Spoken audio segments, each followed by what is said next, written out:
오늘의 첫 소식입니다. 일본 열도를 뒤흔든 대지진이 발생하였습니다. 지금 일본은 동일본 대지진의 악몽이 시작되었다고 난리가 난 상황인데요. 각 분야별 그 피해 상황이 보고되면서 다시 한번 공포가 일본 열도를 휘감고 있습니다. 일본의 마이니치는 지진으로 흔들림이 연발하고 강이 역류하는 등 동일본 대지진의 기억을 다시 불러일으키는 진도 6강의 지진이 찾아와 불안한 밤이었다 전하고 있는데요. 16일 심야 도호쿠 지방을 중심으로 격렬한 흔들림이 덮쳤고 동일본 대지진의 기억이 짙게 남아있는 미야기와 후쿠시마 지역에서는 흔들림을 느낀 사람들이 집 밖으로 나와 피해를 확인하고 불안한 표정을 지었으며 도호쿠 지역의 신칸센이 탈선하였는데 신칸센이 마치 점프하는 느낌이었다는 승객의 말도 전하고 있습니다. 또한 진도 5강을 관측한 센다이시 중심부에는 30초 정도 강한 지진의 습격이 있었고 알람이 울린 뒤 다시 강한 지진이 습격했으며 두 번째 흔들림은 더욱 강했다는데요. 제대로 서 있지 못할 정도의 강도로 덮쳐와 집안의 가전이 모두 바닥에 떨어졌고 주민들은 불안한 표정으로 도로 주위에 서 있었다는 것입니다. 또한 도호쿠 최대 번화가로 알려진 고쿠 분초의 빌딩들은 창이 모두 깨지고 술집에서는 술병이 깨지는 등 난리도 아니었는데 동일본 대지진 이후에 공포를 느꼈다는 술집 매니저의 반응도 기사는 전하고 있는데요. 미야기현에서도 진도 5강이 관측되면서 인근의 강물이 바다 쪽으로 당겨졌다가 다시 역류하는 현상을 보았다는 주민들의 증언이 있었고 동일본 대지진 때에 쓰나미가 올까 걱정이라는 반응을 보였다는 것입니다. 이번 지진 피해는 이렇게 일본 주민들에게 공포만 안겨준 것이 아니라 실질적 피해도 입혔으며 그 피해 상황이 계속 속보로 전해지고 있는데요. 마치 영화에서처럼 도로가 전부 갈라져 버린 현재 일본의 상황입니다. 무엇보다 인명피해까지도 크다고 하는데요. 미야기현에서 3명, 후쿠시마현에서 1명의 사망자가 확인되었다는 아사히의 보도입니다. 현재 후쿠시마현은 자위대에 급수 지원을 요청한 상태이고 가장 예민한 부분인 후쿠시마 제1원전을 비롯 여러 원전들에서 현재까지는 이상이 없다는 보고를 받았다는 마츠노 히로이치 관방장관의 발표가 있었다는데요. 현재까지 지진으로 인한 총 인명 피해는 사망자가 4명, 부상자가 107명이며 미야기, 후쿠시마, 사이타마 등의 각 현에서 11건의 화재가 발생했지만 모두 진화했다는 발표를 전하고 있습니다. 아울러 기사는 고가상에서 탈선한 채 멈춰있는 신칸센에 주목하면서 산사태가 잇따르고 있다는 정보가 있어 경찰청이 헬기로 확인 중이라고 하는데요. 일본의 국토교통상인 사이토 테츠오는 지진으로 도로가 갈라져 일부 통행 금지가 떨어진 도호쿠 지역을 18일까지 응급복구하겠다 발표했으며 17량 중 16량이 탈선해버린 신칸센에 대해서는 전기 설비와 고가교의 손상 등이 확인되어 복구가 길어질 수 있다고 밝혔습니다. 현재 해당 지역의 교통 마비가 복구마저 쉽지 않은 상황이라는 것이죠. 니케이 아시아는 무엇보다 후쿠시마 원전에 주목하였습니다.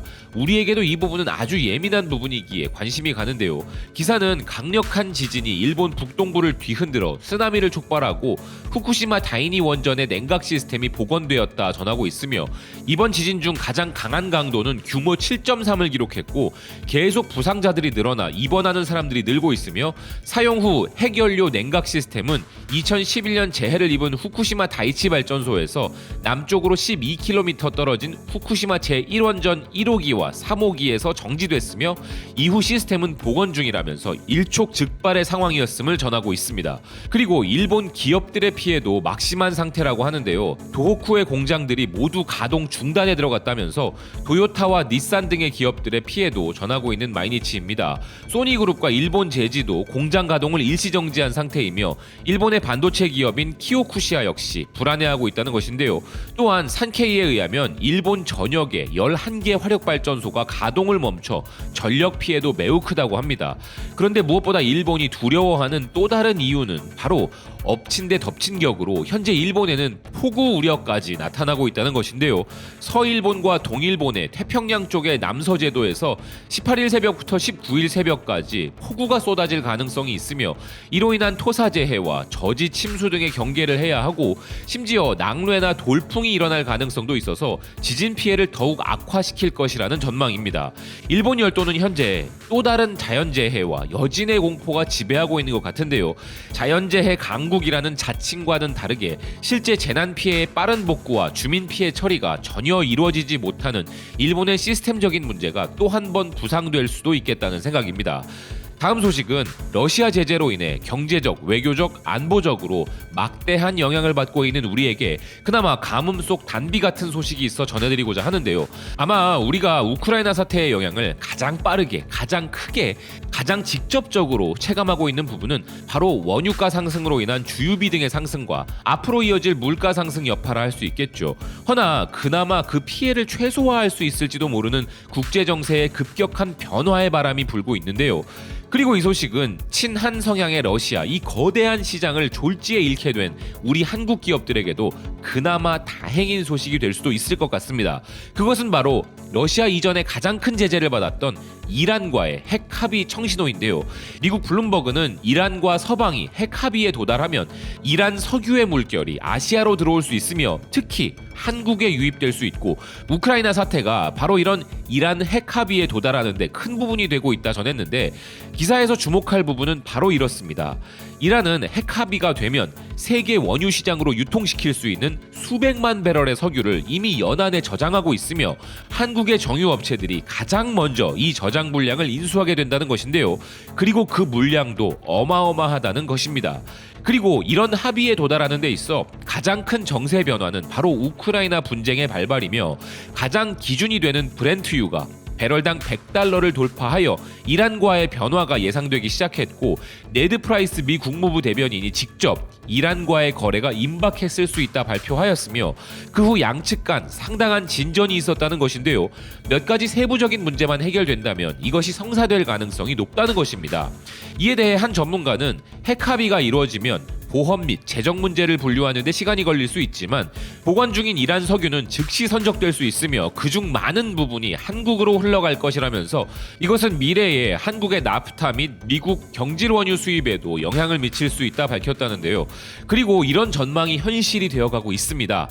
바이든 행정부는 이란 협상의 일환으로 이란의 이슬람 혁명 수비대를 테러리스트 목록에서 제거하는 것을 고려하고 있다고 폭스뉴스가 보도했으며 미들이스트 아이를 비롯한 중동 언론들에서 도 러시아 때문에 이번 이란 핵 합의가 궤도에 오른 것이라는 분석가들의 의견을 전하고 있는 상황인데요. 국제적인 제재로 인해 인구 규모 1억 4,580만 명의 거대 국가이자 한국의 제품과 문화를 사랑하는 러시아라는 시장을 버려야 한다는 위협을 받고 있는 우리 입장에서 러시아만큼이나 우리 기업 제품들이 높은 점유율을 차지하고 있는 인구 8,600만 명의 이란 시장이 다시 열릴 희망이 솟아나고 있기에 위 전망대로 이란이 현재 받고 있는 모든 제재가 풀리고 계획대로 우리의 원유 수입이 성사되어야 할 것인데요. 결과적으로 모든 열쇠는 미국이 쥐고 있습니다. 미국이 러시아 제재에 얼마나 진심인지 그리고 무엇보다 미국이라는 국가가 가진 강력한 힘을 엿볼 수 있는 부분이기도 한데요. 우리는 미국의 결정에 크게 영향을 받기 때문에 더더욱 그 열쇠가 그들의 손에 있는 것입니다. 빠른 시간 안에 러시아 우크라이나 사태가 종식되길 바라는 것은 당연하지만 우선적으로 이번 이란 문제가 빠르게 해결되길 바란다는 생각입니다. 시청해주셔서 고맙습니다. 또 뵙겠습니다.